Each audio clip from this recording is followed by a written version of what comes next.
మీ అందరికీ కూడా శుభాభివందనం తెలియజేసుకుంటా ఉన్నామండి. ఇప్పుడు మేము ఒక పాట పాడుకుంటా రావడం మీరు అందరూ వినింటారు కదా. ఎలాంటి వాడవైనా నువ్వెంత గనుడవైనా అనే పాట పాడుకుంటూ మీ మధ్యకు వచ్చినాం. అవునండి, ఈ లోకంలో ఎలాంటి వారైనా సరే, ఎంత గనులైనా సరే, ఎంత ఉన్నతమైన పదవులు అధిరోహించిన వారైనా సరే, ఎంత డబ్బున్న వాళ్ళైనా సరే, ఒకానొక దినమున ఈ లోకం విడిచి వెళ్ళవలసినటువంటి వారవే. అయితే ప్రియ సోదరి సోదరుడా, ఈ మాటలు వింటున్నటువంటి నువ్వెవరైనా సరే, నువ్వు చనిపోతే ఎక్కడికి వెళ్తావు ఎప్పుడైనా ఆలోచన చేసినామా? మనలో చాలా మంది అంటారు చనిపోయిన తర్వాత ఏం లేదు, అంత తక్కిడి పిక్కిడి అంటారు. కానీ చనిపోయిన తర్వాతనే మన కథ ప్రారంభం అవుతుంది. ఈ లోకంలో మనం యాత్రికులమండి. యాత్ర చేయడానికి మాత్రమే మనం వచ్చినాం. మన జన్మంతో మన యాత్ర ప్రారంభం అవుతుంది, మన మరణంతో మన యాత్ర ముగిసిపోతుంది. కనుక ఈ లోకంను వదిలి వెళ్ళిపోయేటటువంటి సందర్భంలో నీతో ఏది కూడా రాదు. అయితే ఈ లోకంలో నువ్వు జీవిస్తున్నప్పుడే నువ్వు పాప క్షమాపణ పొంది పాపం ఒప్పుకొని దేవుని వైపు నువ్వు తిరిగినట్లయితే పరలోక రాజ్యంలో నీ కొరకు స్థలం సిద్ధపరచబడింది.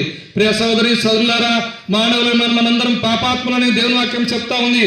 ఈ యొక్క భూతమాపురం అని కాదు, ఆ భీమగుండం అని కాదు, నొస్సం అని కాదు, పొద్దుటూరు అని కాదు, కడపని కాదు, ప్రపంచంలో జన్మించిన ప్రతి మానవుడు కూడా పాపాత్ములని దేవుని వాక్యం సెలవిస్తా ఉంది. తెల్లవారని లేదు, నల్లవారని లేదు, అందరు కూడా పాపాత్ములే. ఈ పాప జీవితంతో దేవుని చూడలేం, ఈ పాప జీవితంతో స్వర్గరాజ్యంలో మనం ప్రవేశించలేం. కనుక నిన్ను పాపం క్షమించాలని, నిన్ను స్వర్గరాజ్యంలో చేర్చాలని దేవాది దేవుడే నరావతారిగా భూమిని కరుణించినాడు. ఆయనే యేసుక్రీస్తు ప్రభుల వారండి. యేసు అంటే రక్షకుడు అండి. క్రీస్తు అనగా అభిషక్తుడు. నిన్ను నన్ను పాపం నుంచి రక్షించడానికి ఆయన ఈ లోకానికి దిగి వచ్చినాడు. ఆయన సిలువలో ప్రాణం పెట్టాడండి. అమ్మాయ్యా, మనము చేసిన పాపములను బట్టి యేసు ప్రభుల వారు నీ పాపం నా పాపం ఆయన తీసుకున్నాడు. నీవు నేను పొందవలసిన శిక్ష ఆయన పొందినాడు. ఆయన 3 మేకుల మధ్య సిలువలో వేలాడుతా ఉన్నాడు. ఆకాశానికి భూమికి మధ్య ఆయన సిలువలో వేలాడినాడు. పగలు 3 గంటలు, చీకట్లో 3 గంటలు యేసు ప్రభుల వారు వేలాడుతా వస్తా ఒక మాట అన్నాడు, తండ్రి వీరేమి చేయించున్నారు, వీరిని క్షమించుము, వీరిని ఎరుగరు కనుక వీరిని క్షమించుము అంటా వచ్చాడు. ఎంతో ప్రేమ అండి.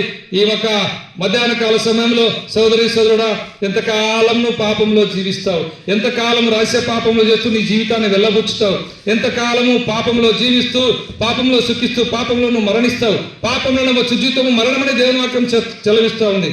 ఈ నిత్య మరణం నుంచి, నిత్యమైన ఎడబాటు నుంచి నువ్వు తప్పించబడాలంటే యేసు ప్రభు చెంతకు రా. ఎందుకు యేసు ప్రభు చెంతకు రావాలంటే యేసు ప్రభు ఇక్కడే నీ పాపముల కొరకు ఆయన సిలువలో మరణించినాడు అండి. ఆయన సిలువలో ప్రాణం పెట్టి తిరిగి లేచినాడు. నిన్ను ప్రేమతో పిలుస్తా ఉన్నాడు. సాయంకాల సమయంలో ఈ యొక్క భూతమాపురం గ్రామానికి యేసు ప్రభు స్వార్థం తీసుకొని వచ్చినాడు. మీ ఇంటి ముందుకు యేసు ప్రభు స్వార్థం తీసుకొని వచ్చినాడు. కనుక అమ్మాయ్యా, నువ్వేం చేయాల్సిన అవసరం లేదు, నువ్వెక్కడికి వెళ్ళాల్సిన అవసరం లేదు. నువ్వు ఎక్కడన్నా ఒక్కడే యేసయ్యా నేను పాపిని, నన్ను క్షమించు, నీ రక్తంతో నా పాపం కడుగును చిన్న ప్రార్థన చేసుకుంటే చాలు. యేసు రక్తం ప్రతి పాపం నుంచి నిన్ను కడుగుతుంది, పవిత్రపరుస్తుంది, పరిశుద్ధపరచబడతావు. అప్పుడే నువ్వు పరలోకం చూడగలవు. లేకపోతే నిత్య నరకం, అగ్నిగుండం, పాతాళం ఎవ్వరు తప్పించలేరు. కనుక నీ పుణ్యకార్యాలు, నీ మంచి పనులు ఏవి నిన్ను తప్పించలేవు. అన్నదానము, గోదానము, భూదానము, వస్త్రదానము, ఈ దానాలన్నీ మంచియే. నీలో పాపం పెట్టుకొని వీటిని చేట ద్వారా నువ్వు స్వర్గాన్ని చేరలేవు. మాటలు వింటున్న సోదరి సోదరుడా, ఈ ప్రేమ వార్త నీ కొరకే, ఈ శుభవార్త నీ కొరకే. ఇప్పుడే ప్రభువైన యేసునందు విశ్వాసం ఉంచండి.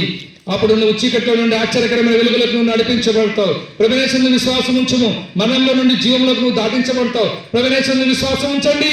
అప్పుడు మీరు మీ ఇంటి వారిని గొప్ప ఆత్మరక్షణ, పాపక్షమాపణ, పరలోక రాజ్యం మీరు పొందగలరు. కనుక మా సోదరులు ముందుకు చిన్న చిన్న కరపత్రాలు, పుస్తకాలు తీసుకొని వస్తున్నారు. వాటిని తీసుకురండి, చదవండి, సత్యాన్ని గ్రహించండి.